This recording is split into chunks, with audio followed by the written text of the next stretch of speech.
Welcome to Mada Fyah, the show that dives into the climate crisis in Belize. I'm Andre Habet. And I'm Digna Ramirez. For today's episode, we will tell you about the show and a bit about us. And why we're invested in the fight to mitigate and adapt to the climate crisis here and everywhere. So, first of all, what is climate crisis? What is climate change? So, I remember I had this conversation with a guy before, and he was like, what's the importance of climate change? Like, it literally has been happening since the start of the earth. We had the period where there was fire and then the ice age. So, it's nothing new. And I was like, yeah, like, you're correct. Like, that's right. It's a natural process. However, what's concerning is the rate that it's happening. And since the 19th century, when the Industrial Revolution happened, humans have been responsible for a 1 degree Celsius rise in temperature. Since during this time, the industries that were started to be introduced were mechanicals and a lot of fossil fuel emissions. So since then, the Earth has seen a rise in these temperatures. And the Intergovernmental Panel on Climate Change, the 2018 report that they said that if we do not reduce this by 50% by 2030 and 100% by 2050, then we will likely surpass a 1.5 degrees in temperature rise. And I don't know about you, Andre, but honestly, I don't think I will be able to take that, and I'll be alive by 2050.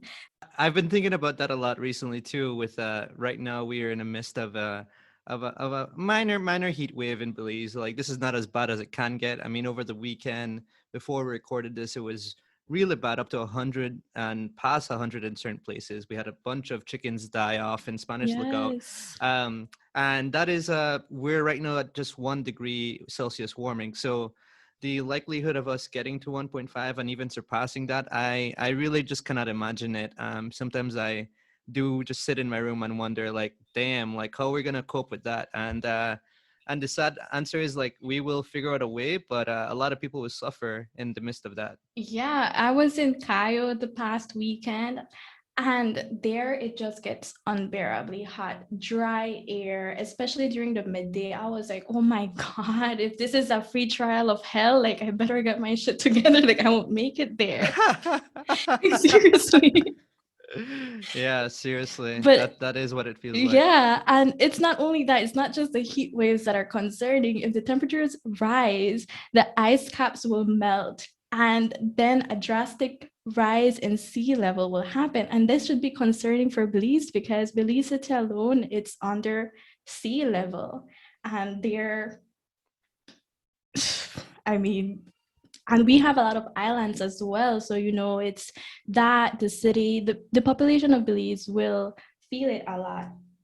And even though as a third world country, we don't contribute much or anything to this issue, but because of these countries, like the big ones in charge, United States, China, these drivers, because of them, if they don't do anything about their industries and how much they're contributing to climate change, it's us that we will be able to feel it first.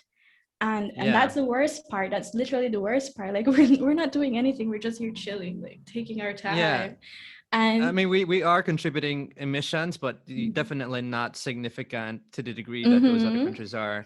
And what's also necessary to keep in mind is that while, islands being underwater is a possibility, that's already something that's happening in the Pacific Ocean. There's particular islands that have already disappeared off the map as a result of rising sea levels. So while we are still looking for that to happen in the near future, it's already happened to some people, and so we have to be mindful of that, right? That what's awaiting us may already be hitting people in different ways. For another way in which that's happening is our wildfires, which I don't know if you remember that early in 2020 there was a huge wildfire in Australia that destroyed tons of land and killed a lot of animals. It was really horrific. And that's something that has the potential to happen in Belize. I actually used to not think that might be possible given how humid it is. But I've been doing some reading that's looking at the fact that actually, because of changes in climate, humidity would not be enough of a measure to prevent these forest fires from escalating during the dry season. And especially right now where there's not much rain, we really got to be mindful of this and how it's potentially going to occur. And there's a lot of movers for this. But yeah, you were saying? No, yeah, and I like you were mentioning with this whole wildfires, the Mountain Pine Ridge area, that's a very vulnerable area, and we still have farmers that practice slash and burn, and if that's not controlled, these fires can also get out of control. I think it was it last year when this happened that apparently I wasn't in Cayo during that time, but my friends were just telling me that all you could see was just thick smoke. Like you couldn't see clear skies. It was really bad. People who had breathing problems. So like we're literally closer to the effects than what we think of. Like Yes, exactly. We like some people still think it's a way off, but we are already seeing signs of it in Belize beyond just the rising temperatures and the more severe hurricanes we've been experiencing over the past couple of years. Luckily, we haven't been hit by any major ones recently, but that is always a year by year thing. Um, uh, yeah, it's pretty wild what people have been able to normalize and not interpret as a sign of things to come. And while you said that we cannot do anything to control the emissions of other countries, there's definitely a lot we can be doing to lower our own carbon emissions. I mean, but we have also, not only out of the goodness of our will, but because uh, we need to be doing our part as well in lowering carbon emissions and transitioning to a more to a fossil free fuel society. Damn, I said that wrong 4 times. A fossil fuel free society, in which we can potentially prepare for a lot of the changes that are about to happen, including the migration of those coastal communities you mentioned earlier. well, we're talking about these rises. There's documents that were created to keep track of the emissions of countries, and Belize in particular. The baseline year where it started was 1994, and from that we only have records up till 2016, and it has not yet been updated. So that's, for to me it's a bit of a concern because 2016 to now it's a good 4 or 5 years, and what's happening during that time, what has been happening, are we doing anything? I mean, we're still waiting on the fourth national communication to come out, which covers the greenhouse gas emissions that Belize emits, and so we have to wait for on that to get an official word. But just based on observations of practices that have been occurring, it's only likely to have become higher, our greenhouse gas emissions, due to greater deforestation that's still happening. A lot more mangrove continues to be cleared, in spite of the fact that there's now laws that that prohibit people's ability to cut mangrove at their own will. And then on top of that, you have the increase of cars in Belize. I remember last year seeing an article saying that the number of cars in Belize would only increase, is projected to only increase between now and 2025, which to me is a huge sign of problems to come, not only in terms of greenhouse gas emissions, but in terms of traffic congestion, in terms of localized air pollution. And, gas is really high. I really don't know how people are affording it. I have a car. I just got a car like a month ago, and damn, it really hurts putting that $50 every week just to, do my 1 or 2 errands a day. Um, Definitely. So now I'm just going to get into a little bit of the history of global warming and the public understanding of it. So global warming as a phenomenon has been affecting the world, as Digna has said, um, since the industrial beginning of the industrial age. That's at the late 19th century with the creation, with the expansion and use of fossil fuels. The first person to have made a theoretical understanding of carbon's effect on temperature was an American scientist, a woman named Eunice Newton Foote, and she discovered this in 1856. uh, this is to me like amazing that she did this experiment, and I love the curiosity on display here. So what she did was that she had two jars with two different types of air. One of them is, just the regular air from the atmosphere, and then the second one was air that was a bit more carbonic, meaning simply that it had more carbon than other elements in it. And what she found when she left both of these jars in the sun is that the carbonic air warmed faster and retained more heat than the other one. She presented this paper in August 1856. It was titled "Circumstances Affecting the Heat of Sun's Rays" at the meeting of the American Association for the Advancement of Science. Uh, what ended up happening is that she didn't get credit in her lifetime, really. Instead, another scientist, John Tyndall, sorry, uh, made similar observations shortly thereafter, and he ended up being credited as the father of climate science in a complete sexist erasure of Foote's contributions to this work. Um, and Foote's work, by the way, came 3 years earlier. So there was a clear discrepancy there, and we'll never know whether Tyndall was aware of her paper. Although the fact is that Foote's paper was published in the same journal in which Tyndall had another unrelated article published. So make that what you will.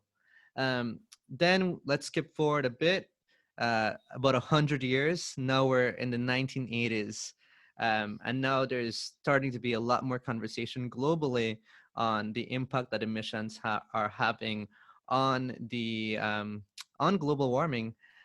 So these conversations start happening more often, and it culminates in the World Conference on the Changing Atmosphere: Implications for Global Security.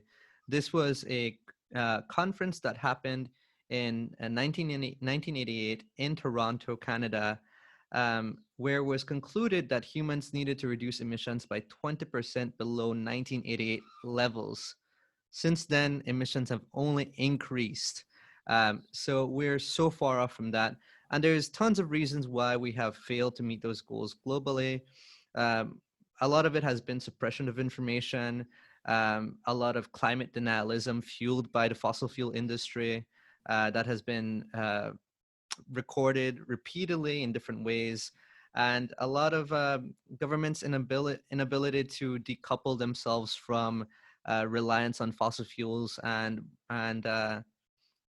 I guess on top of that, it's a very profitable industry that people don't want to say goodbye to, and they will they refuse to let go of it. And I think people are playing nice with the fossil fuel industry still, when really, as a lot of my favorite climate journalists say, you can't try to make friends with your enemy who not hoping but is okay with you potentially dying as a result of their enrichment.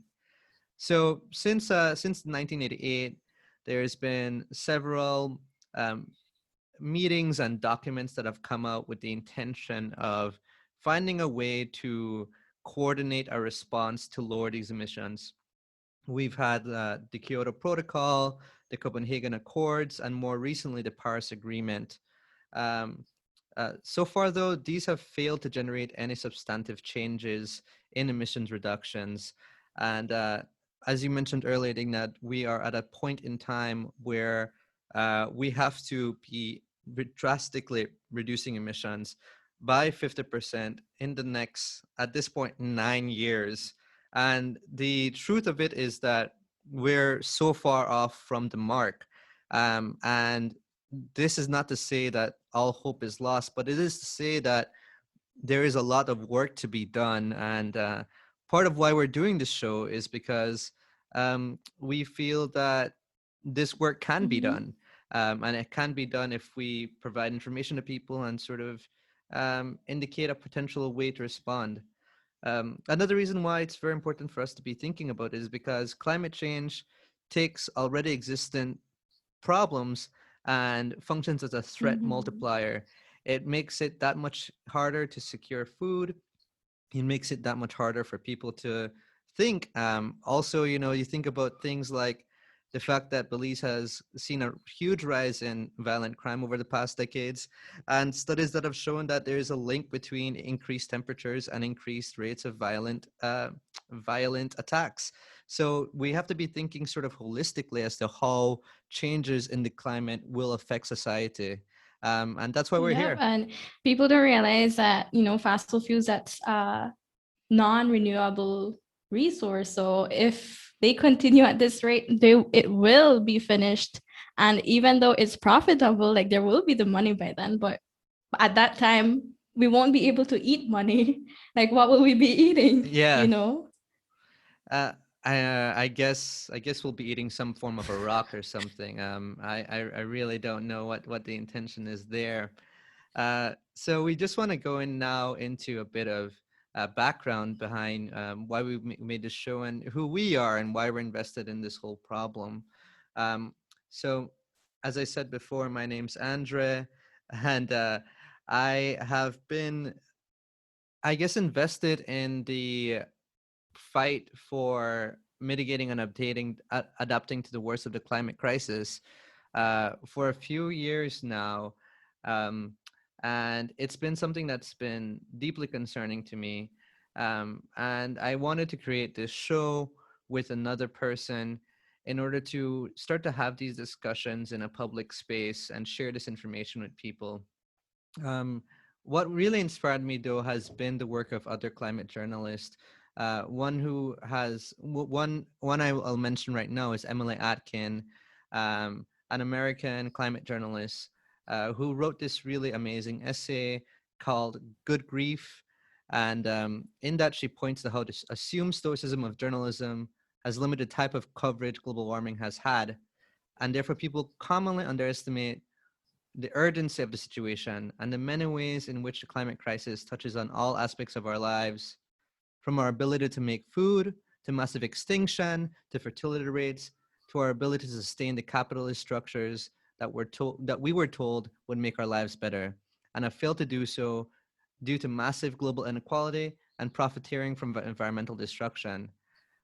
So having learned that, I really had wanted to get other people to do this show. I really wanted to function in the role as a producer, but I think no one was really taking me up on that offer. I don't know if they didn't think I was serious, but in any case, that's how I ended up getting to the point where I was like, I need to make this happen now because I want there to be a Belize in the future, and I think the way to do that is to get people, enlist people into this larger fight, so that I can have um, a way to continue being here for my lifetime, and hopefully whoever follows us, they can do that too.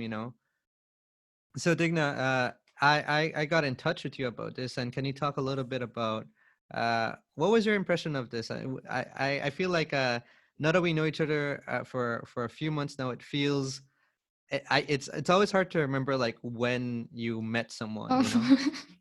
Well, I have a mutual friend in common with you, and she was the one who got in contact with me because she knew that I majored in environmental science and that I've been unemployed, and I've just been wondering what the heck I'm gonna do with my time since COVID and everything that's going on. People are losing jobs, so it's really difficult to find a job specifically. So she messaged me and she was like, hey, would you be interested in this? Just get into contact with him. So I was like, okay, like I'll give it a try.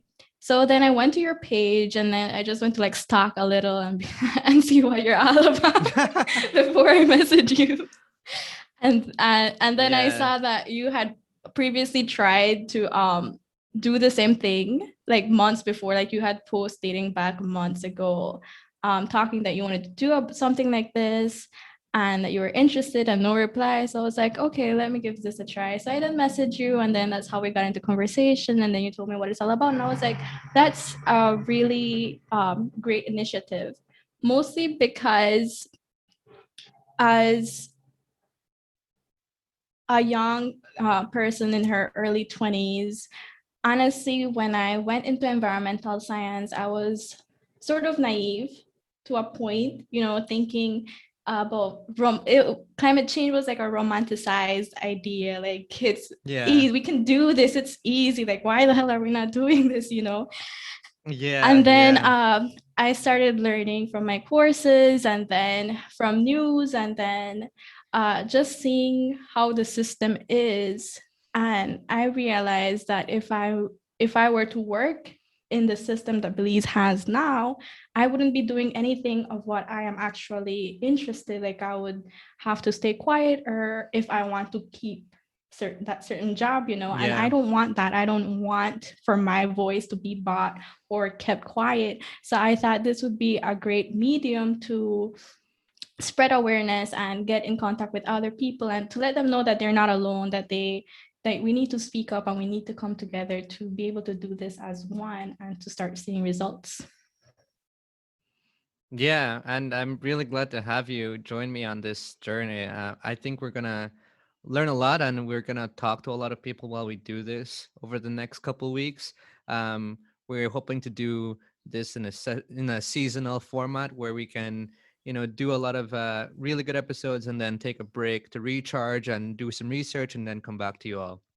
So, Digna, one thing that we haven't mentioned yet is that you and I have actually not yet met in person as yet, which is sort of hilarious to me.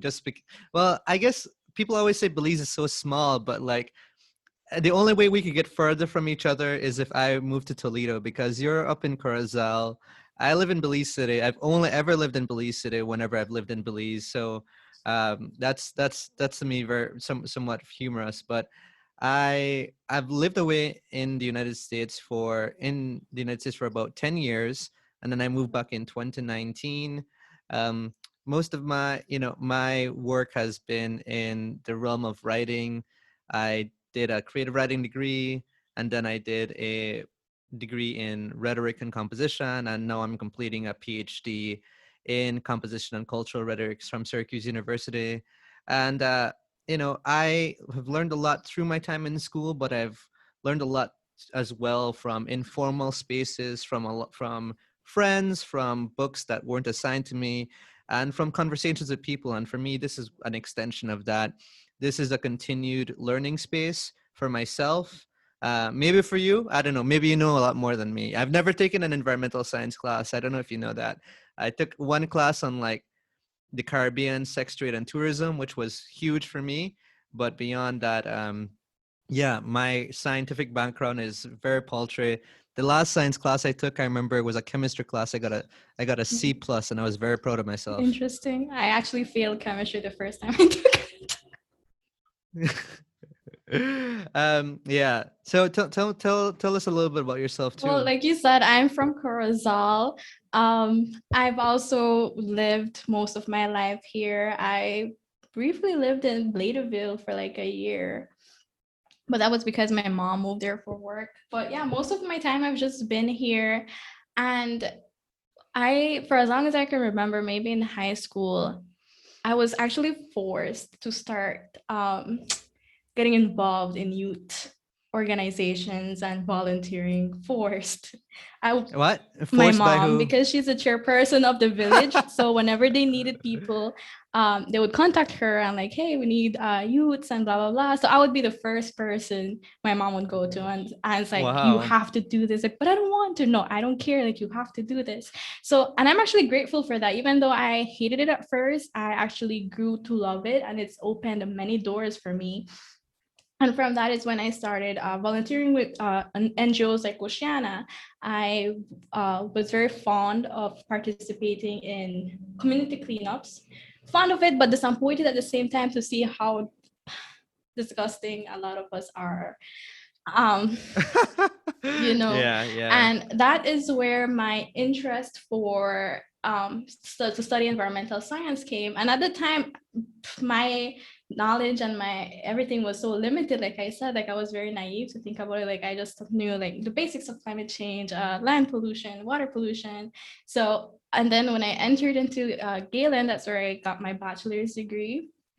I took sustainable development courses, and I started to learn, how the system is involved, how there's different pillars that goes into this, and it's not just land pollution, it's not just saving the sea and saving the turtles, but it's a bigger problem.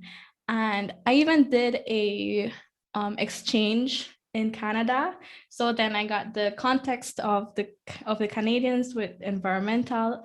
And it was funny because to us, they're doing a bit more when it comes to climate change. However, for them, Mm-hmm. they're like, no, this is not enough. Like, you're literally not doing anything to their government. So it was like funny to see Yeah. how those are. And I learned a lot from Canada, and it's some stuff that I think that we could also implement here in Belize. It's just like, Yeah. Hopefully. yeah, like Mm-hmm. especially with electric cars, like why have we not yet introduced that here? I mean, supposedly that's on the horizon for us, but I think it will take a lot more pressure for that to become a priority. Um, Canada is an interesting place to talk about when it comes to climate change because they, relative to like the United States, they have done a much better job, but at the same time, they're another rich country that has continued to invest in fossil fuel extraction, particularly through the tar sands located in Alberta, Canada, which have been really disastrous for Yeah, that their territory, for the pipelines. indigenous Yeah, that's communities when I there. was introduced to pipelines, and I Yeah. was shook. I was like, this is the first time I'm hearing about pipelines. I'm like, why are they still doing that? Like, that's the equivalent to the ports that we have 3 ports approved here, and they have so many pipelines Yeah. approved there. Yeah. Yeah, exactly. It's this continued investment in things that they say like we know this is bad, but we need money, and it's just very confusing. It's like it's okay, yeah, we all need money, but like just how much and by what means, you know? Um I think it's very interesting that when poor people, do some messed up stuff, and then they say, I did this because I needed to survive. We're like, well, you have to figure out another way. But when powerful people and entities do it, we're like, well, what are you gonna do? You need It's not another even house. that, right? Because like, uh how I've mentioned before, what we contribute to this problem is not much or anything. Like, for example, Mm-hmm. carpooling has been a thing for us from the way back because, saving money. It's not much about like saving the environment, but we see like saving the Yeah. economy. We go to the shop, we carry only morale, and like we carry our own bags, and that's just like, you're poor. But if someone from a high position does, it's like, I'm saving the environment. Like, they're looked upon, and they are credited for it, when it's like, we've been doing this for a long time, but we've been criticized for it. But now these people, and it's like a huge deal, and like, wow. So Yeah, so in many ways we've been ahead of the game in certain practices. I think as individuals, yes, but systematically I think mhm. we've been ignoring a lot of rising problems. And that's part of like why I became so invested in this discussion, is because I I really had a breakthrough moment, a true, maybe 10 times in a lifetime situation where my whole worldview shifted, and I can point back to like a particular time and place when that happened. And that was when I read Rosaline Duffy's A Trip Too Far, when I was in the class I mentioned earlier in my PhD program. So I've been to school for so damn long, and it took me till I was like in my late 20s at in Syracuse, New York, far from home, and I read this book about Belize, A Trip Too Far, that is about ecotourism and is largely a social science text, looking at the ways in which the ecotourism trade has functioned largely as a marketing tool, that actually rarely works towards the protection of the environment. And that was really earth shattering to me because, one of the things we often call Belize is the jewel. And this had totally thrown off my understanding of Belize as the jewel, because I went from seeing Belize as a paradise to recognizing that that idea of a paradise was something that Belize feeds the tourists, and because it feeds it to tourists, we are also eating that same image.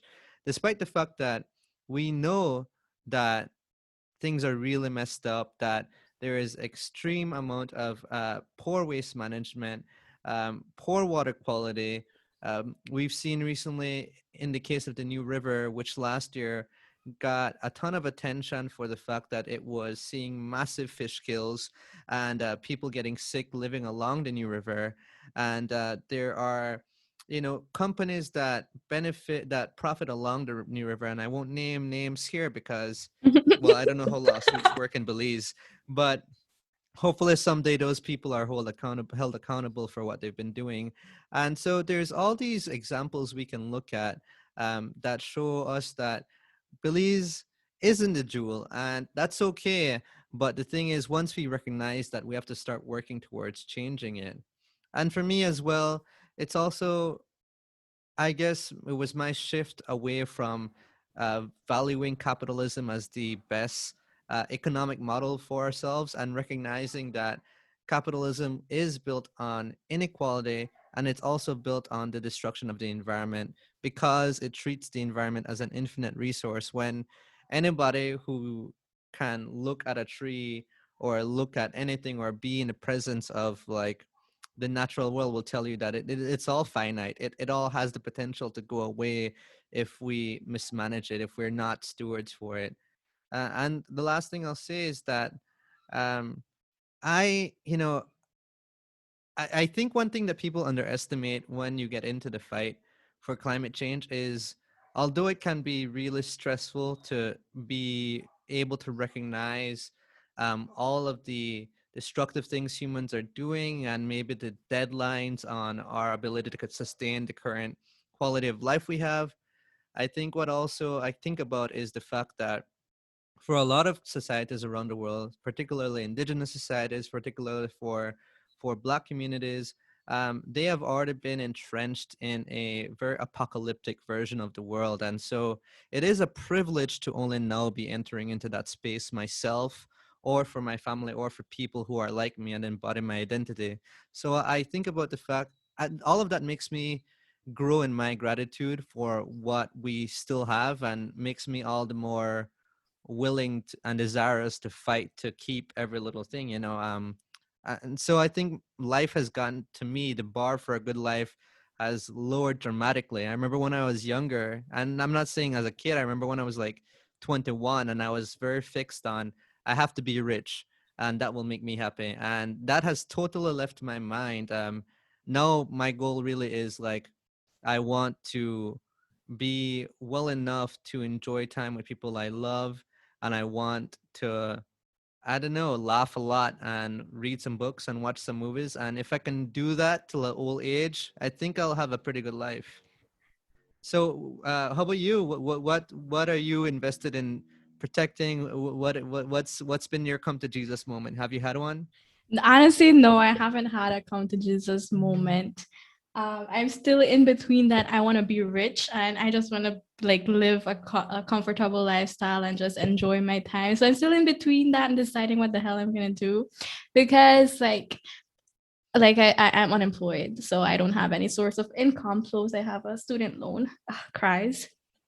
And so I'm just like thinking about a way that maybe I could become self-employed, and a lot of people have like pitched ideas to me, but being environmentally conscious, I haven't gone like dived into what they have said, because in a way or the other it contributes to the stuff that I'm against, and I'm like, oh, like I can't do this because fast fashion, I can't do this because pollution, I Yeah. can't do like it's all of those things that are behind my mind, and I still like haven't found something that would make me genuinely happy. Like I'm still searching for that, and I haven't found it yet, sadly. I I really hope you do yeah, find I that. hope so too. Thank you. But apart from that, honestly, doing this is giving me some sort of like meaning to my life, because I really had nothing to do prior to this. And now with this, I get to at least schedule some of my time, think about stuff that I have to do. I'm trying to get into a routine because I don't have one. and that's really bad. um But for those of you who don't know this, Digna is she's a phenomenal TikTok star in the making. Um, I don't know her TikTok account. I won't give it to you. She can give it to you if she wants, but she has some dance moves. So I don't know if she's maybe those are spontaneous. I don't know if she schedules it's rehearsal very time. spontaneous. It's Yeah. very spontaneous. Like I try. I'm like, you know what? Maybe I should just focus and be an influencer. But even that, like that, I guess it's still not my calling because I see Belizean TikTokers and they literally post every single day, and I want to know what's your secret. Like I can't do that. Like how? I think a lot of them are either also unemployed and in addition to that they have parents' money where they can go and go to a hotel every I day, go to a restaurant swear. every day. I swear. Yeah, it's yeah, you should don't envy those people too much. I always think about influencers as like as soon as that camera turns off, I think they just step into a big hole of depression. Like right now I like well of course the audience can't see me, but I kind of look decent because I had to do errands in the town, but other than that I'm ragamuffin, like how they call it, all day every day. I don't. Oh, I work from home, so I'm right there with you. I actually have to deliberately. Actually, it's gotten so bad for me that I think I've gotten bold enough that I step out of my house like a ragamuffin most of the time. But I try to make a deliberate effort to go out at least once a week and get dressed decently and present myself to the world. And then I just give them a little treat, and then I retreat back to my house and get back into a t-shirt and the loosest pants I could so that I let the breeze Yes, flow through. comfortable, but that requires a lot of energy. Like I'm not gonna lie, like getting ready, that for me it requires a lot of energy, and it's simply an energy I can't find to do. So I'm just like, you know what, no one's gonna see me anyways, so I'll just be myself.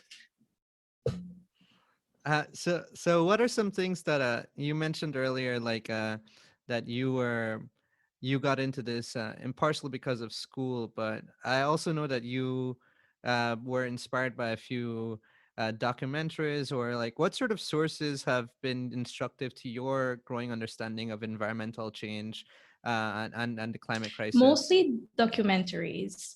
um I can't remember what was the first documentary I watched, but like recent ones, there was a one that Leonardo DiCaprio did. I forgot I remembered the cover page, but I can't remember the title. And so it's mostly that, like that's my Yeah, source of information. Because honestly, I don't like reading that much.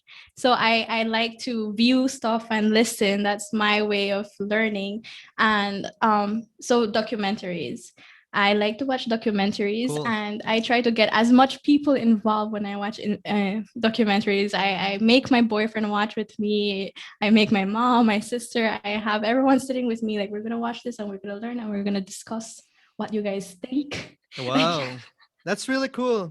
I feel like I need to maybe take that approach with my family because I think I love reading, and I end up doing so much of my learning through reading that it becomes hard to share that work with people without telling them read this book too. Like find time to read 300 pages, and for people who don't typically read, they'll be like no. yeah, I would be like um no too. Like I mean, yeah. as much as I like to learn, but reading, no. Can I watch this? Is this available for me to watch?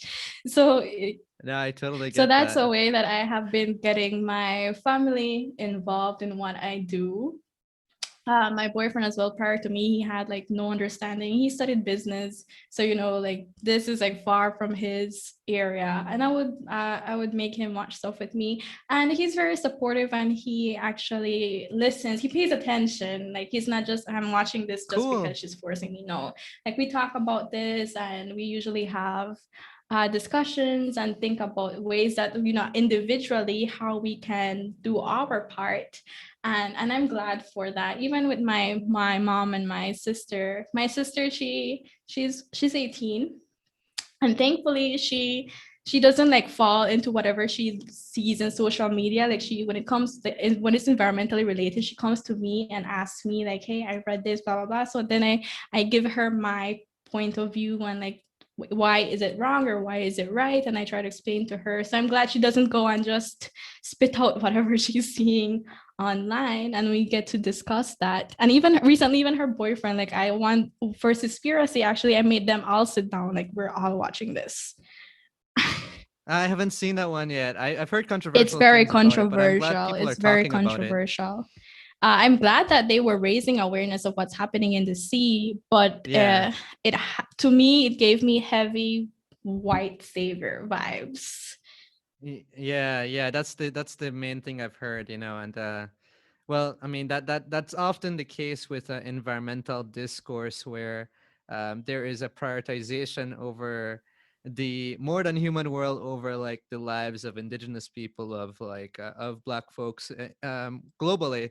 Um, so it is very interesting how part of what I hope we can talk about here is not only directly related environmental issues, but also issues that might not be seen as environmental concerns but that are, the for instance, a good one is the way in which or not good one, that's a bad adjective there, but I'm thinking now of like the way in which the increased temperatures have led to increased cases of waterborne diseases such as dengue in Belize, and how that is an issue that affects poor communities more often than other ones because of their inability to have to like live on land that does not have that sort of stagnant water that ends up becoming a breeding pool for those. So we'll see how this wet season stands, and maybe maybe that's something we talk about more down the line. Hopefully, we get a wet season, cause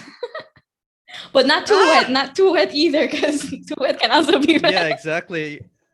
Yeah, you're saying that now, but as soon as it starts, it's not gonna stop. I mean, I was driving on the Western Highway by the cemetery in Belize City, and I was thinking, man, this whole thing was completely wrecked by all that rain. And the thing is, it's probably if it rains again this year, it's probably gonna get completely wrecked all over. I was driving past it, and I noticed that um, you know the people don't realize that are doing all these sort of housing developments that when you destroy wetlands, you're actually eliminating a source for water to run off. So I was seeing a lot more land being filled up, and I was like, yeah. And then people are surprised that this situation is getting worse, but it will continue to get worse until we start recognizing the problems with our infrastructural development. And we can talk about infrastructure for a whole episode because it's really a source of frustration for me because I see it as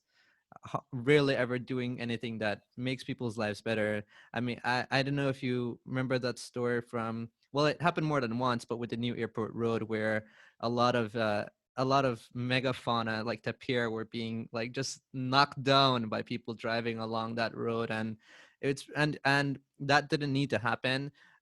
It was a result um, of the developers not heeding the word at all of environmentalists and conservationists when they said, "Hey, this is a wildlife corridor. Um, non-human animals use this space to migrate and travel," and they were like, "Yeah, it's fine, it's fine." And now a couple people have to live on their conscience, having killed our national If they even have animal. a I conscience. would not. Gosh, I hope they at least felt bad about it for one day, if anything. One time when I was a kid, my dad ran over a raccoon and kicked it a couple times. I don't know if he ever felt bad about it. He never told me about that. um, he never told me he felt guilty. I was there though. I know For he did sure. it. um, so we just want to wrap up this first episode, which I don't know. I think we've knocked it out of the park. Um, with just some information about that Digna has found regarding like climate change's effects on Belize and where Belize sort of stands on this. So Digna, can you give us that Yeah, information? sure. So there is a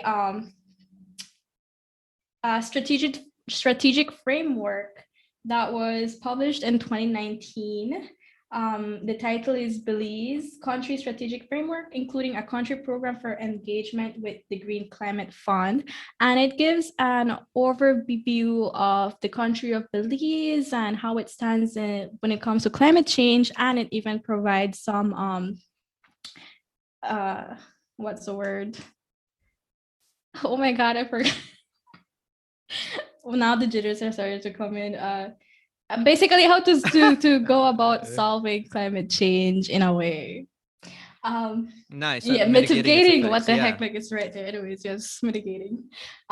So first of all, like we said, maybe we don't contribute much to this issue. However, like I've said before, we will feel the effects and we will be one of the first to feel it. Because according to this document, Belize marks 61st country with the highest exposure to relative mortality risk from multiple hazards in the world and 8th ranked country out of 167 for climate risk. And 8th, imagine. Jeez, before you shared this, I didn't know. Like, I figured we were somewhat high given, like, our sea level. I figured we were high, but 8th, we're in the like, top 10 for geez, something at least. Yeah, this that on murder, I guess, right? That's it for Belize. That's so It's very concerning. Yeah, concerning. And this is due because of the long low elevation coastlines we have, all the keys, people residing in these keys, people residing along the coasts, and almost 45% of these population resides on the coast. So this is one of the reasons why we should actually push for something to be done within Belize, and then maybe we could also be an example to follow for the rest of the countries. We don't have to be big to make an impact. totally. Yes, I am totally there with you. I always think about the fact that Belize is Belize is in such a position to be a leader for poor countries, and poor in terms of capital, because Belize in terms of a lot of things is very rich, and that doesn't mean rich in the capitalist sense of like we can destroy this all and make money from it, but rich in the sense of, gosh, like, I remember flying into Belize is an experience that is unlike flying into anywhere else.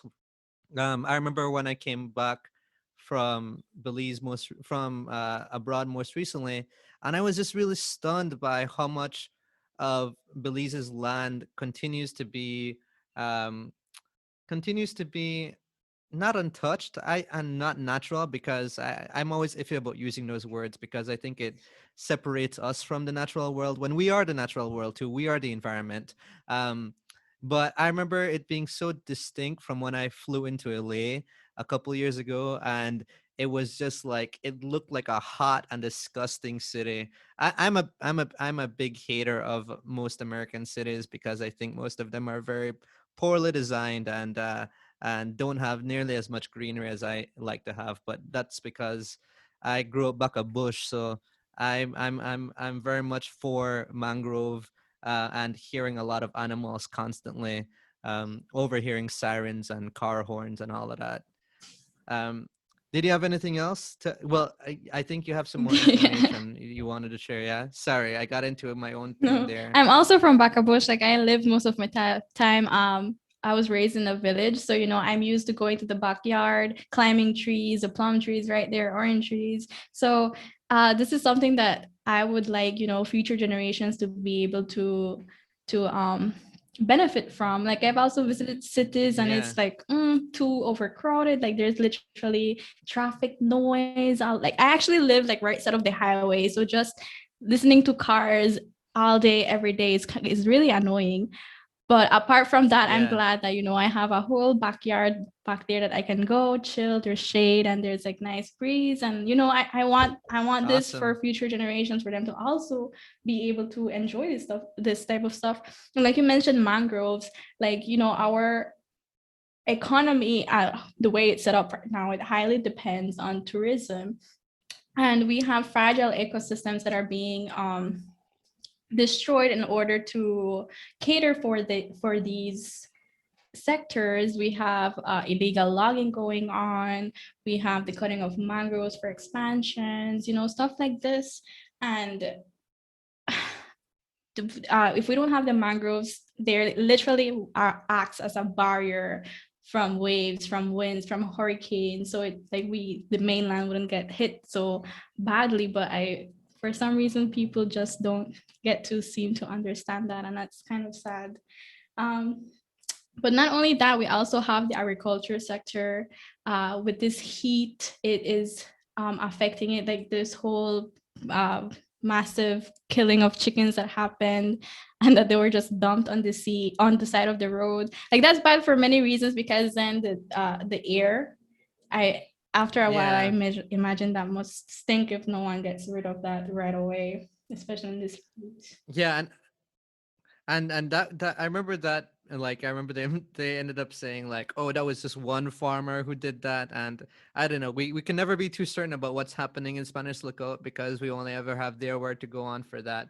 um but those sort of mass dyings of those chickens are a regular occurrence, which they said it as if it's not supposed to be unsettling, but I found it really unsettling. But I am a meat eater, so I am a hypocrite because I want animals to be well cared for until I eat them. But it was really disconcerting to hear like, no, no, Same, no, no, same. normal thing. We expect. It's okay. Like nothing to Yeah, worry about. It's like it's it's happened before. Don't worry exactly. about it. Um, and just some final things to say with the heat is that uh, I've been looking a lot into the effects of heat and what heat is doing worldwide, and and there was some really good interesting research that came out last year around March of last year that I'll include in the notes for the show, that is has found that there's already been heat waves of such intensity in terms of the temperature and humidity that they've they've become fatal incidents that result in the death of people. So that's something else I've been thinking about too. I want something in Um, between, because I've been to Russia and Canada during the starting of their winter period, and that's not for me either. Like the heat is not for me, the cold is not for me. I need something in between. yeah, my sister's like that too. She always I think she gets hot very quickly. I'm hoping she can move to Scandinavia before these temperature things get too bad. When this whole climate change thing, it's sometimes hard to not feel helpless. It's hard to not feel helpless sometimes and feel like we're not doing anything and everything that's going on. But honestly, we're actually not that bad. We're not that bad.